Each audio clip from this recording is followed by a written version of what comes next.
Good morning. Welcome to Unity of Hagerstown. Thanks for being here and joining in with us as we come together as one.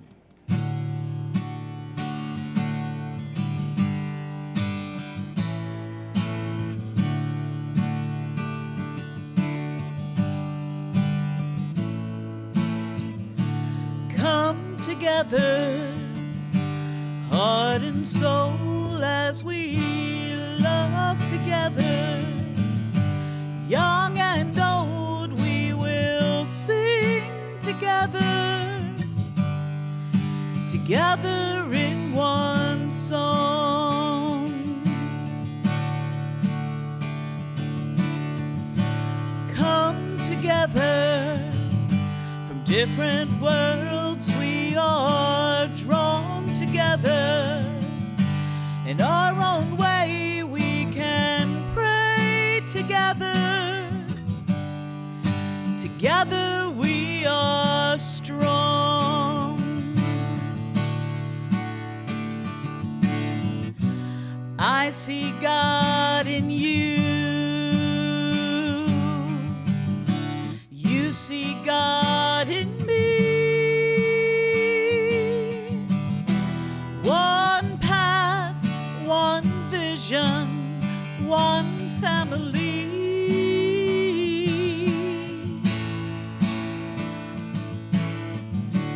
Come together, dreams and hands we will join together to build a place we can grow together.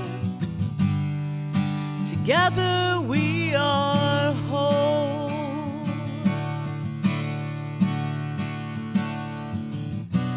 I see God in you. You see God in me. One path, one vision, one family.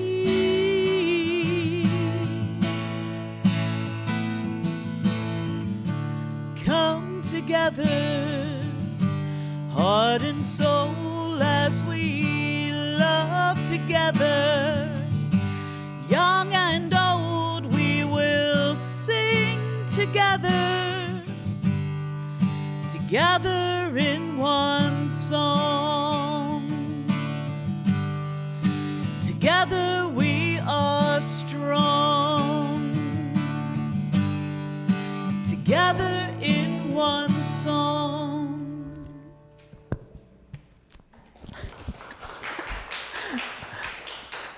I got so busy talking, I forgot I have to mic up. Oh, well, here we go. Yes, thank you, Brent and Patty, for that wonderful opening song. And welcome to Unity of Hagerstown, my friends. It's so good to see each and every one of you here. We have a little kind of thing here, little saying here from Cora Fillmore. We are successful to the degree that we truly serve. Let's begin with an opening prayer, shall we? And this prayer is written by Unity Headquarters, Silent Unity, and is focusing on the people of Venezuela. In this sacred moment, we hold the people of Venezuela in the embrace of divine love. We affirm a presence that remains constant in the midst of all uncertainty, instilling courage in every heart, wisdom in every leader, strength in those who come to the aid of others, and comfort in every family. May those who feel fear find calm within themselves. May those who are grieving be surrounded by compassion. Let all people hold each other with kindness. May every act of caring awaken renewed hope and new possibilities. We trust that love is already at work, guiding recovery, restoring communities, and revealing the unwavering spirit that dwells within each being. With grateful hearts, we affirm peace, protection, healing, security, and the serene certainty that divine love is present at all times. Amen And so it is. And if you'll join me in our vision statement together, Unity of Hagerstown exists to inspire awakening to the divine within and honor the sacred in all. And now we'll have the reading of the daily word with Jay Vanette.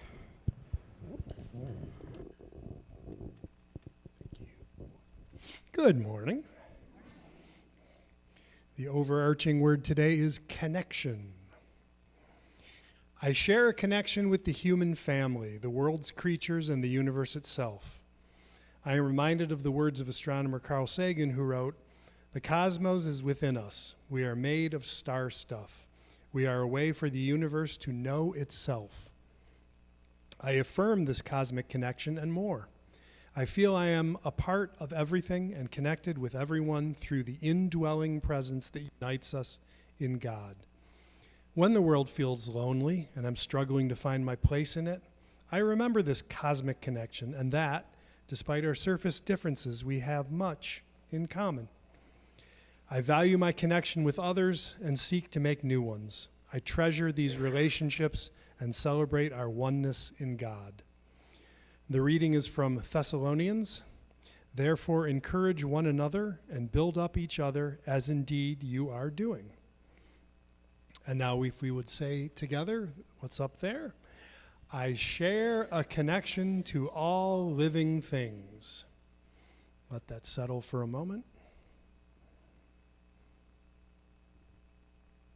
And again, I share a connection to all living things. Thank you, Jay. And while we have an opportunity to greet one another, handshake, hug, dance. I really want to see that. I'm pushing it, kind of.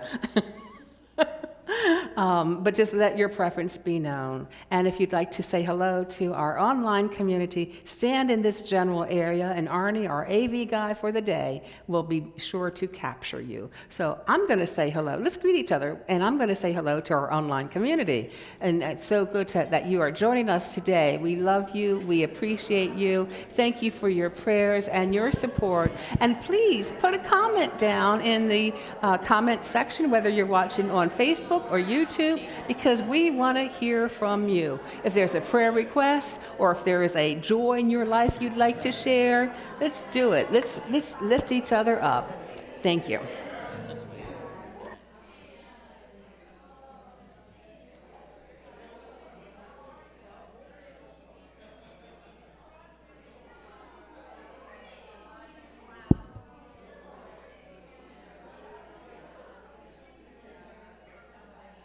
Some old faces I'm seeing a little bit.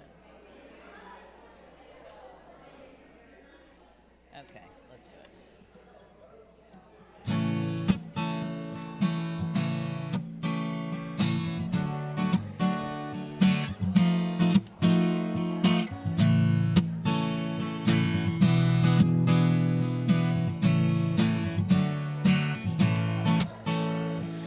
Reach out and spread a little love around. Reach out and spread a little love around. If you want to make a difference in this world, there's just one thing to do. You gotta reach out and spread a little love around. Love around. Reach out and spread a little peace and joy. Yeah. Reach out and spread a little peace and joy. If you want to make a difference in this world, there's just one thing to do. You gotta reach out and spread a little peace and joy. Peace and joy. Reach out and sing a little harmony. Reach out and sing a little harmony.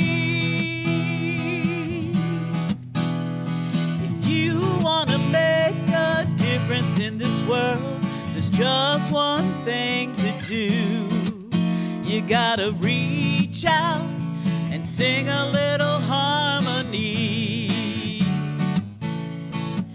You gotta reach out and spread a little peace and joy. Peace and joy. You gotta reach out and spread a little love around. Oh, yes, yes. Thank you so much, Brett and Patty. Wow, beautiful. So, how's everybody doing? You know, I was watching a TED Talk one time, and they said, never start a talk with that question. So I just had to do it. Oh, well. So we are continuing on our series of looking at our core values, the values that this community discerned last year, so that we might be able to better incorporate them in our daily lives and thus in the community. And just as a reminder, core values are really part of our identity. You know, that's how we want to move in the world, how we want to present ourselves in the world. And most people, when they're checking out a spiritual community, they want to see you walk the talk, right? They want to know that you are, or we are attempting to live what we're talking about or who we think we are. So authenticity is important.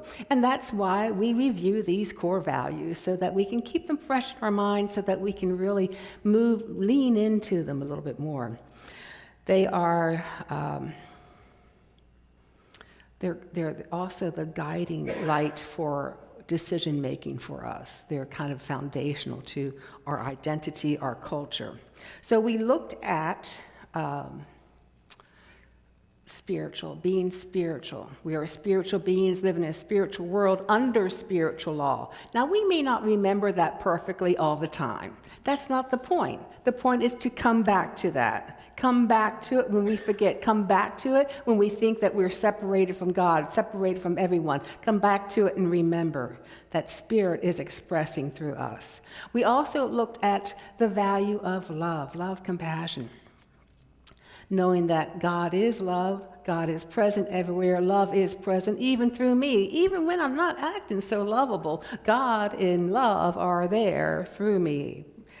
Gandhi tells us, keep your thoughts positive because your thoughts become your words. Keep your words positive because they become your behaviors. Keep your behaviors positive because they become habits. Keep your habits positive because they become your values. Keep your values positive because your values become your destiny. So it does begin with our thoughts. You know, if we have discerned these are our values, we have to think them. We have to come back to them when we drift away. Just keep coming back to it.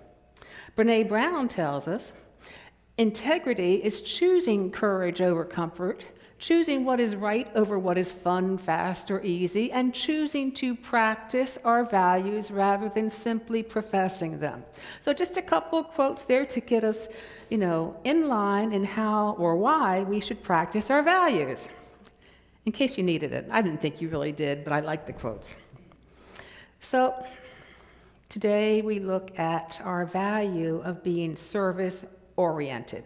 Oriented towards serving others, serving the world.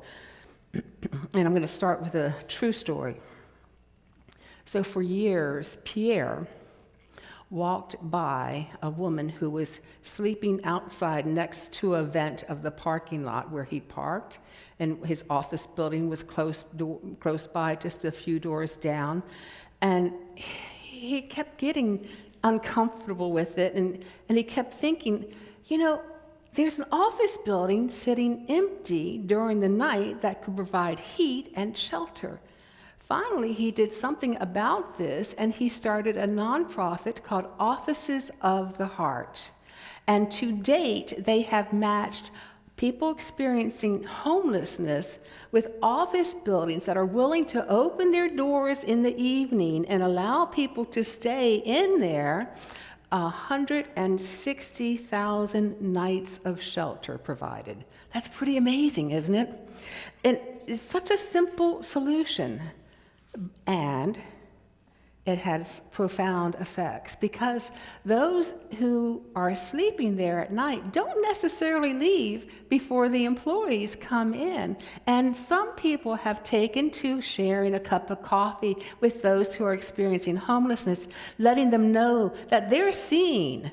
They're seen when so often they may feel invisible. For the employee, having that cup of coffee helps them grow empathy and compassion for others as well. So often, it's not so much a matter of, holding our hands, twiddling our thumbs and saying, I can't do anything, but rather asking the question, what can I do? What can I do? Jennifer Bernanke Wallace tells us, we never know when a brief moment of kindness, filling a small need, might set us on the path towards something greater. Perhaps helping a coworker with a project leads us to a deep friendship, or taking time to listen to a neighbor creates a meaningful bond that lasts for decades. Every act of kindness, no matter how small, reflects a choice to see and value another person and creates ripples of goodness that we may never fully understand. Ripples of goodness. Think of the butterfly effect, just going out. We don't know the impact. Bernanke continues, our actions, no matter how small, carry weight. A kind word, a generous gesture often land more deeply than we realize. In a world that can make us feel invisible or unimportant, the butterfly effect is a reminder, your presence matters, your impact ripples. This idea of serving others, of course, is taught in all the world's faith traditions. In Judaism, the idea of repairing the world, of tikkun olam, invites people to serve and improve the environment in society, individually and collectively. In the Hindu faith, the principle of ahimsa, or nonviolence and care toward all creation, is taught. Islam's practice of zakat, or personal responsibility to support the vulnerable, Buddhism's concept of karuna, or compassion, calling for all to alleviate suffering. Each of these teachings point to the idea that we make a difference, that we can help. We make a difference through our words, through our actions, through our prayers, through our donations as well. It ripples forward. We each play a role in keeping the world in balance. Yes, sometimes all it takes is asking, how can I help? If a neighbor is struggling, how can I help? What can I do? And to uncover a need. Sometimes our own pain points us in a direction in which we can serve. If we're grieving over the loss of a loved one and hospice is helpful to them and to us, perhaps we want to go volunteer at hospice. If we're feeling the pain of loneliness, perhaps we want to start a walking club. Oh wait, that's me, okay? So if we're wondering what our purpose is, consider this quote. The purpose of life is not to be happy, but to matter, to be productive, to be useful, to have it make some difference that you lived at all, to be able to reach out and help another. One of the most hopeful examples of this happened that I know, there are lots of examples, but one that I really appreciate happened in 2016 in Austin, Texas. A Muslim college student, Amina Abdin, I think that's right, noticed a young man at a protest wearing a MAGA hat. And he was surrounded by an angry crowd. Someone ripped the hat off his head, and while she didn't agree with his politics, she recognized that look on his face of humiliation and fear because someone had pulled off her hijab at one point. So she stepped forward to defend him and demand that his hat be returned. Later, in an interview, the young man said it was the first time he felt understood by someone he had assumed would want nothing to do with him. And while they didn't become close friends, that would be a nice, happy ending. That didn't happen. And they didn't change each other's worldviews. There was a moment in time when they saw each other and they connected. She helped out, and that impact ripples to this day, 10 years later, because I'm telling it to you, right? Being service-oriented is more, though, than just serving others, going through the motion. It includes the mindset of compassion, having empathy for the suffering of another, being motivated to do something about it. It's also being open to opportunities. This whole idea of compassion, Thomas Merton tells us, is based on a keen awareness of the interdependence of all living beings.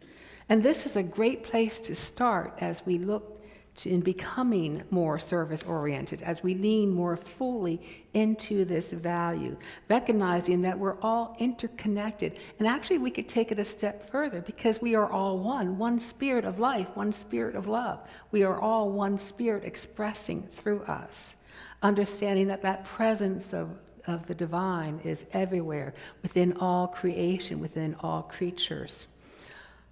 With that understanding, our hearts open up just a little bit more to the suffering of the world.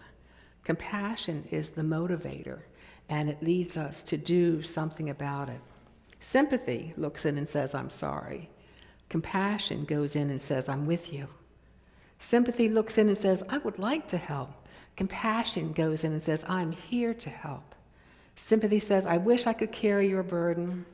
Compassion says, cast your burden on me.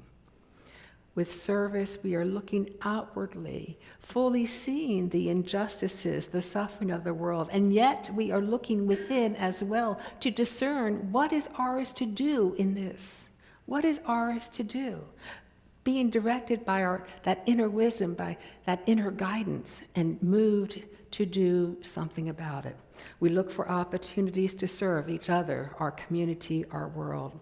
Being service-oriented, we look for ways to make a difference. That's what this core value is all about, looking for ways to make a difference, according to our gifts, our talents, and our energy. Because let's face it, a lot of volunteers burn out. We don't want that to happen. We want it to be discerned what is ours to do. It's by the direction of spirit within. I don't know if you heard about the opening game for the Japanese team for the World Cup not too long ago against the Netherlands in Texas. After the game was over, and it was a tie, I think 2-2, something like that, the Japanese fans got up and started cleaning up all the litter from the stadium. They tidied it up. In fact, I believe they bought plastic bags in order to do just that. And it was a habit that they're taught in primary school, to leave a place better than when you found it. One fan, as he was being interviewed, just simply said, this is our culture. It means everywhere we go, we need to clean it after ourselves. It's our spiritual way. It's our attitude. And that's what I'm talking about here, having an attitude of service. Now, I don't know if their service or this attitude of picking up after themselves is extended across the board, but we want to expand it. So it's not just picking up after ourselves, but it's also looking for those opportunities. Mirabai Starr tells us, our challenge is not only to recognize the face of the Creator in the beauty of creation, but also to serve the divine by taking care of the land, the air, and all beings that dwell with us here. In the June 2026 issue of Science of Mind magazine, Reverend Dr. Soni Cantrell Smith writes, every day life invites us in ways to serve in ways large and small, through a generous word, a listening ear, a helping hand, or simply a presence that communicates, I see you and you matter. When we serve from a heart of love rather than obligation or judgment, our actions become offerings of spirit that dissolve barriers and invite healing. Today, our invitation is to open our awareness to those opportunities, to notice the moments that arise when someone might need encouragement, a loved one might need your attention, or someone on the highway might need your patience. Rather than ego or opinion or self-interest, allow compassion to be your guide. Service rooted in love doesn't keep score. It doesn't tally how much was given, how much was received. And as you serve, you may notice that your heart expands and your sense of connection deepens. There are a lot of studies done on the benefits of service. I'm going to share just a few in case you're not convinced yet. So, helping others activates the brain's reward centers and releases a set of hormones called the Fantastic Four.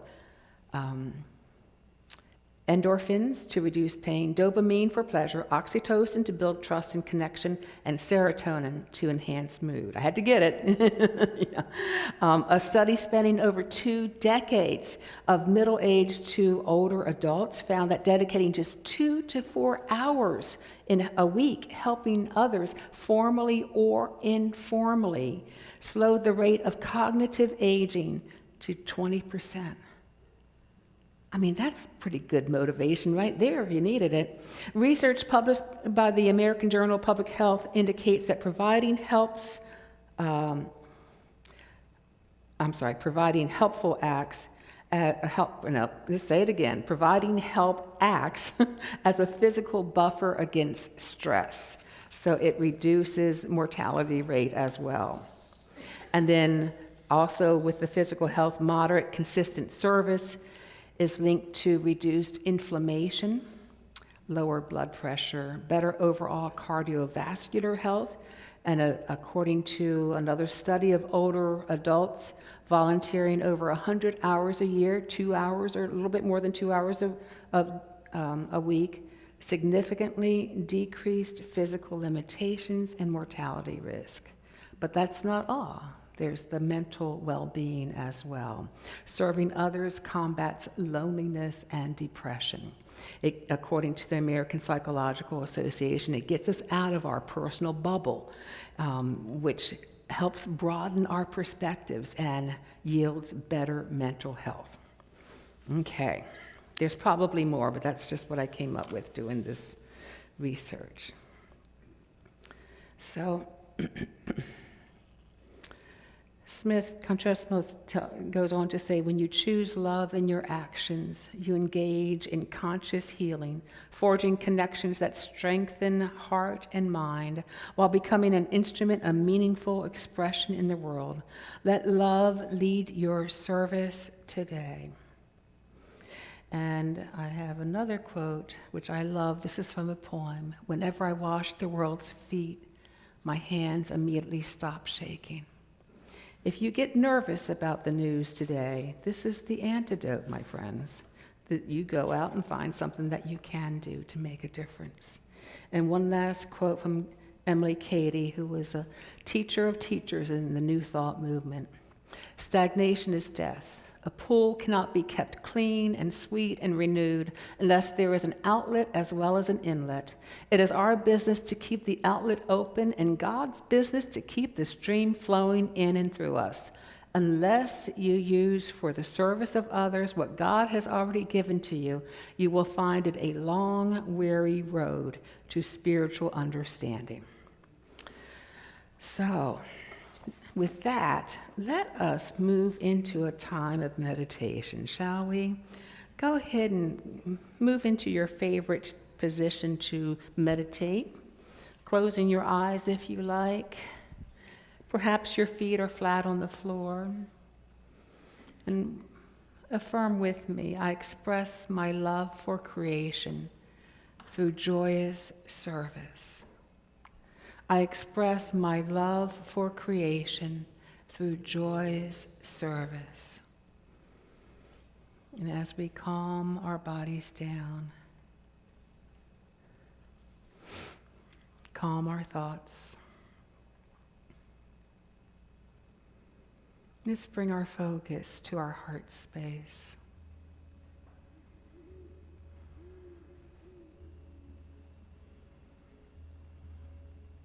And think of that love for creation that you may have. The wonders and beauties of this world. The amazing creation that we live in.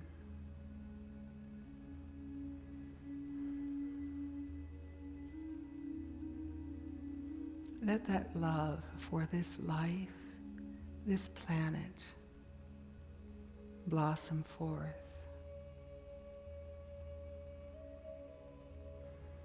Think of the good for now. Think of the good.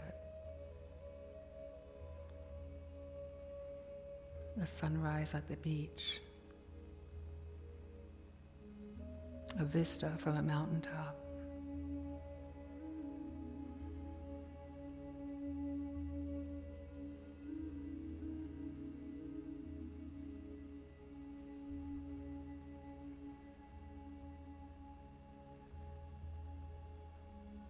And as we bring these lovable parts of creation into our hearts, into our thoughts,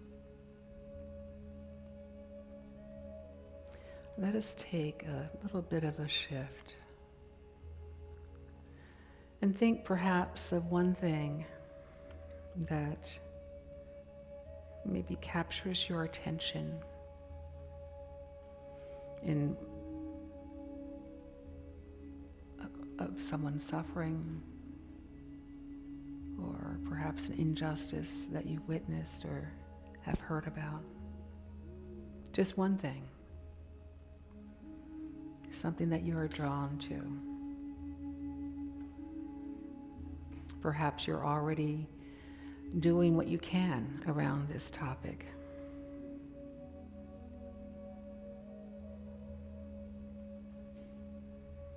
Perhaps there is something that you can do. We're going to spend some time in the silence, seeking that wisdom of what is ours to do. And it may be that the message that you get is, you're doing everything you can. Well done, my good and faithful servant. Or perhaps there is something else that can be done. Whether it's with your family, your neighborhood, your spiritual community, the county in which you live. What draws you? What is mine to do in the silence?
I express my love for creation through joyous service.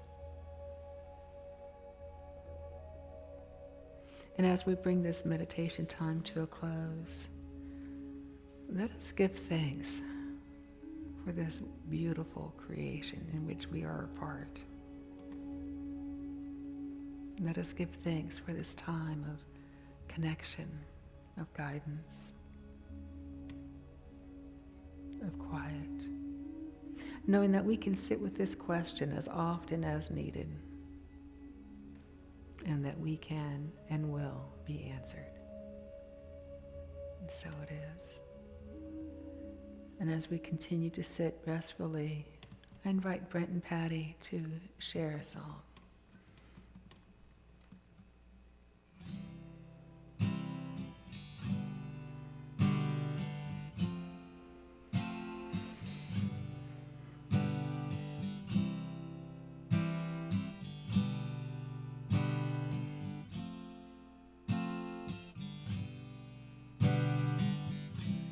As long as I can remember, there has been a promise that somebody was gonna come and save us, everyone. Think about the great souls who have gone on before us.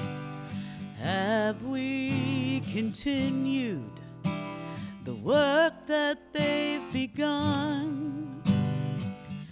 We can all make a difference if we give a little more. We'll become the answer to what this world is waiting for. We are the ones that we have been waiting for, to save and make this world a better place. We are the ones that we have been waiting for, and together we can lift the human race.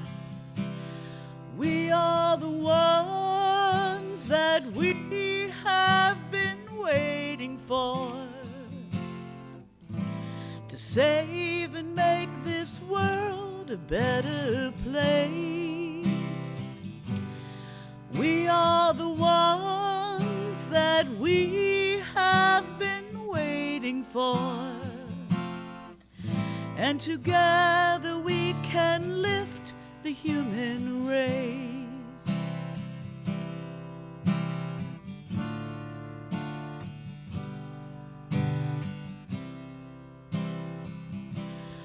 We are the ones that we have been waiting for, to save and make this world a better place. We are the ones that we have been waiting for, and together we can lift the human race. And together we can lift the human race. Yes, thank you, Brent and Patty. So I invite you to take your offering, or take your butterfly if you give online, if you have a butterfly, and let's bless this offering together. Hold it in your hands. Feel the energy of your hands going into that offering or that butterfly, projecting into it, filling it with love. We joyously give. We joyously receive. We give thanks for this community. We give thanks for all of the donations and prayers that each person gives. And we receive blessings from the giving. And so it is. Amen. And one more song.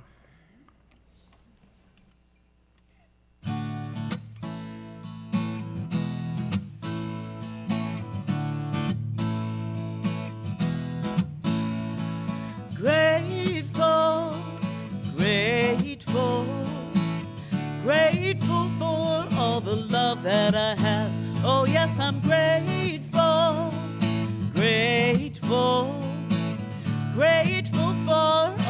love that I have.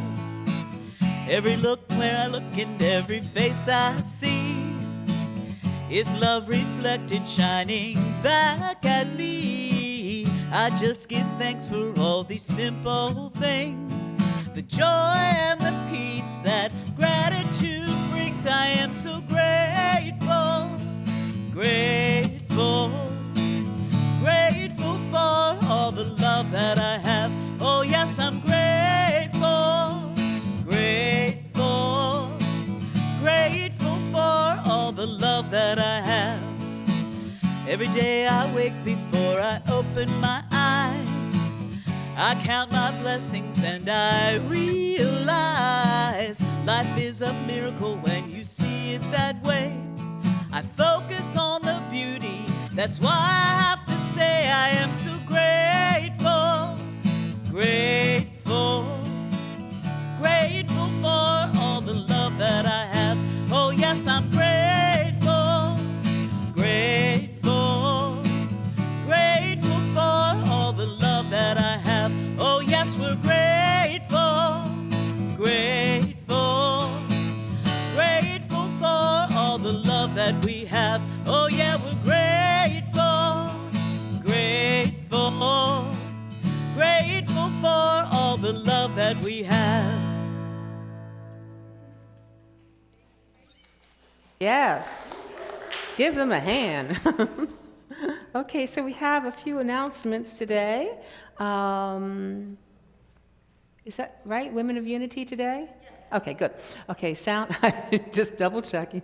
Sound bath on Wednesday, soup kitchen next Tuesday, Stitch with Love the 10th, and Adventures in Resilience, which is our Zoom 12 Powers course at 6:30 on the 14th. And then we have Help Unity Grow, a monthly get-together at 10 a.m. next Sunday. Unity Town Hall, 2 Sundays from now. It's not really a town hall. It's more like a circle. Wasn't quite sure what to call it, but we want to get together, want to share good news with you, want to also take the pulse of the community to see where you guys at as far as events and other things going on as well. It's a time to talk and a time to listen, okay? For me, it's a time to listen. Okay, and then dinner and discussion. So this was the summer book club, which evidently I'm learning nobody wants to read a book in the summertime. So what I thought I'd do is change it to a booklet club, okay? So you can read any or part of this and bring a potluck, bring a shared dish for our dinner and discussion on the 15th, which is a Wednesday at 6 p.m. Is that clear? Instead of the book, it's just too much here, yeah. It's too much reading. So just read a little bit and we'll talk about what you read, okay? And then Elaine Silver is coming on July 19th. For those of you who do not know her, she's got a beautiful voice. She comes here probably once a year and does music and a lesson, and it's just a real joy to have her here, I believe. And then after that is another potluck. I know. I'm going crazy. But this will be at Sacred Roots Herbal Sanctuary immediately after the service at 12:30. It's going to take you a while to get there. It's outside of Shepherdstown. There are flyers outside in the foyer, and music by Luke Johnson and Jen Hudson. That's going to be a really wonderful time. It's a beautiful location. Thank you, Hillary, for allowing us to come out. Yeah, and then I think one more. Oh yeah, chairs. Because of the sound bath, we have to clear the chairs out for the many, many people that will be coming to our sound bath this Wednesday. Okay? So at this time, we're going to say goodbye to our virtual friends. We love you. We bless you. Thank you for being with us today.